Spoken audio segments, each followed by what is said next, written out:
Do we have any questions, probably specific questions to any speaker, or any general questions? Gentleman here, please.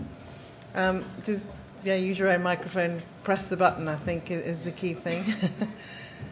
Ben Lynch, Cleantech Capital Advisors. Thank you, Alberto. Looks like a great sort of product, etc.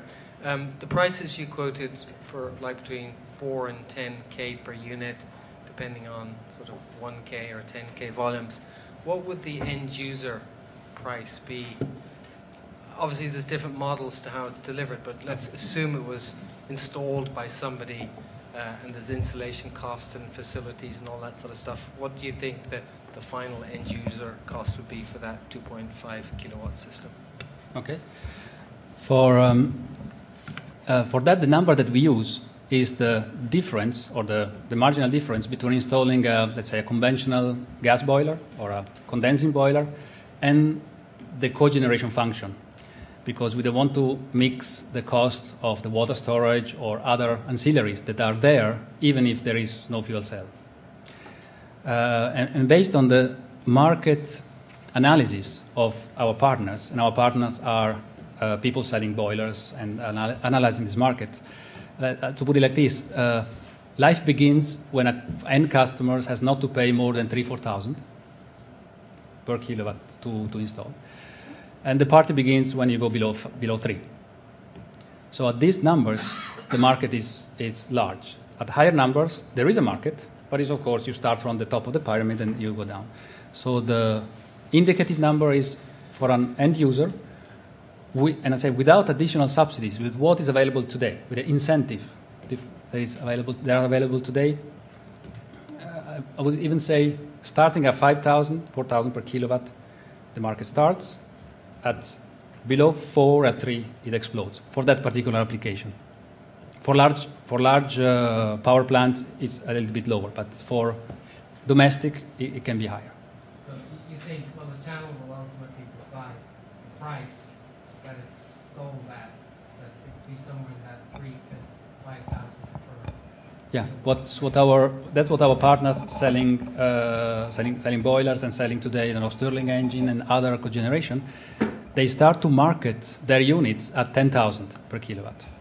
And they say, this is the market entry. There are people buying it at this price, but there are not many. If as soon as we come close to 5, it will grow a lot. If you go below 5, it will explode. That's what they tell us. Thank you. A question, just gentleman at the edge of the row, please. With the bright red tie, if it makes it easier. David Hart, E4Tech. More of a comment, really. It was something that Simon said, and I agree with a large amount of what you said, Simon, but I think it's worth pointing out that there are a whole range of ways of producing hydrogen, and your well-to-wheel numbers seem to focus rather more on grid electrolysis than on others. And so there are, I think, very significant studies that show you can go a long way to reducing CO2 from fuel cell vehicles in the near term by an order of magnitude almost. And it may be that Ian wishes to pick this up in his previous incarnation or with his European Hydrogen Association affiliation, but I just wanted to make it clear that that's sort of one view of where we could go. It's not wrong, but it's only one. Who wants to take that first, Simon, or do you? No, I totally agree, and I think it's a case of having 15 minutes to put over an argument and purposefully trying to be slightly contrarian. So yeah, totally agree. That's probably the worst case scenario. Really was to illustrate that we often hear comment that hydrogen is a zero carbon fuel. And I think I was just trying to make the point here that it isn't necessarily so, and that we've got to remember that when we're looking at the economic and the other benefits of fuel cells.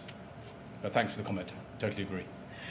Ian, do you want to pick up on that? And can I just ask you, and I met Air Products recently, I should say, and they were talking about the Waste-to-Tricity project, and it was fascinating, actually. But one of the things that they said was that they sort of admitted that there were probably only a few of those, a handful probably in the UK of that sort of scale. I don't know if that's a fair comment, so maybe you want to pick it up from there.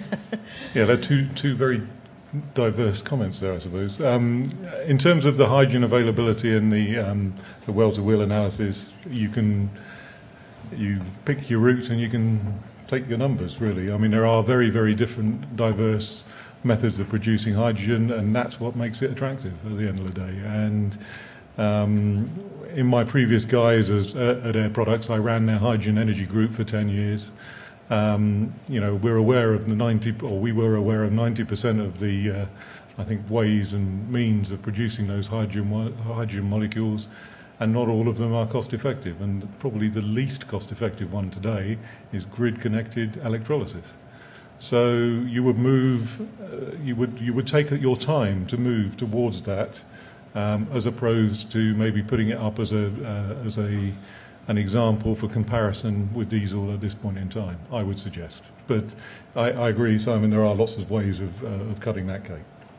In terms of the project up in Teesside, which Air Products announced a few months ago, I was responsible for gaining planning permission and all of the environmental permissions for that plant. That's a waste-to-energy plant where it uses advanced plasma processing of the waste to obtain a syngas. That syngas obviously is really like the output from a steam methane reformer at the end of the day, and you could take that gas stream through to hydrogen and power either vehicles or alternatively, hopefully, stationary fuel cells.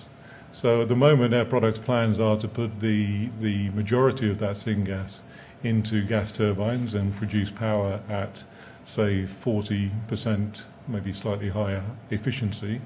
But they have planned a test bed on that system to allow fuel cells to be tested as an alternative to the actual turbines, to hopefully get to maybe 60%. And I know that doesn't sound like a great deal of difference in terms of what you're looking at in the numbers between 40 and 60, but in terms of megawatts out the door, let's say, that's a 49, just under 50 megawatt plant. It will mean that the amount of megawatts escalates to just under 70 megawatts. That's all at Double Rocks. Okay? So Double Rocks in the UK receives a power price of £150 a megawatt. It's a massive win for that project if they can go fuel cells. So they, along with many other large companies, are very interested in pursuing it. Sorry, there was a question on the number of opportunities. I guess my point is really, if there's going to be this debate about where does the hydrogen come from, and obviously the hydrogen in that case is coming from effectively a renewable source. How much renewable hydrogen is there on that sort of scale versus, the sort of smaller distributed type products that we were talking about maybe earlier today, the sort of ITM, localized refuel or whatever it might be. Okay, so the amount of hydrogen that will come off of that plant if you directed it all to hydrogen is something like 30 or 40 tons a day. Okay, it's not a small plant, it's a big investment. I think it's about £250 million worth of investment. How many can go in the UK? It's not really the waste stream that stops the number being built. It's the number of sites you can do it on. Because, Air Products, a big American company, they like to build things big. Okay? We, in England or in the UK, tend to not really like these massive industrial complexes to be built in our backyard. So you have to find the right geographical location to put in an appropriate sized waste plant. We also don't like our waste being transported from one end of the country to another, so we like these to be localised. So when AP say that there's not that many, it's not because it's limited by the amount of waste, it's limited by the geographical implications that the UK has. Now, I would say that you can cite up to 5 on the location where they've currently got their first one installed. that can handle 5,000 tonnes a day of waste. That's significant. Okay, but you have to bring the waste to that location rather than it being a more distributed site. So I don't think the waste is an issue. I think that it is one source of potential hydrogen going forward. Obviously, as a stationary fuel cell company, I would like to use some of those molecules to put it into the grid as opposed to necessarily providing it for vehicle transportation. Thanks. Hugo, would you like to? Yes, I just wanted to pick up on David's comment. With a bit of concern about relevant metrics because, of course, what we're interested in is CO2 per kilometre. And routinely, all fuels are compared with each other on the CO2 intensity per kilojoule. But if you go further per kilojoule of one form of energy rather than another, it's not a very relevant metric. And certainly we believe that with hydrogen, well, we've demonstrated with hydrogen you can go far further per kilojoule than you can with other fuels. So we're talking about a figure of just over 30 grams per kilometre using hydrogen from natural gas at the moment. It's very easy to produce, of course, a highly inefficient fuel cell car, and there's plenty of them about. Can we just take probably one more question, and gentleman in the middle on my left, please. Hello. Mike Dolman from Element Energy. This question is probably mainly directed towards Hugo, but welcome comments from anyone else. You mentioned, Hugo, in your talk, the concept of selling mobility rather than cars. And I know this is an idea that's possibly not new in some other industries, for example, aerospace, aero engines, moving towards power by the hour rather than selling jet engines. I just wonder whether you've tested the kind of appetite for that, amongst consumers. So how easy or difficult do you think it would be? Because that kind of business model, it strikes me, might become increasingly important for renewable and low-carbon technologies characterised by high capital costs but low running costs.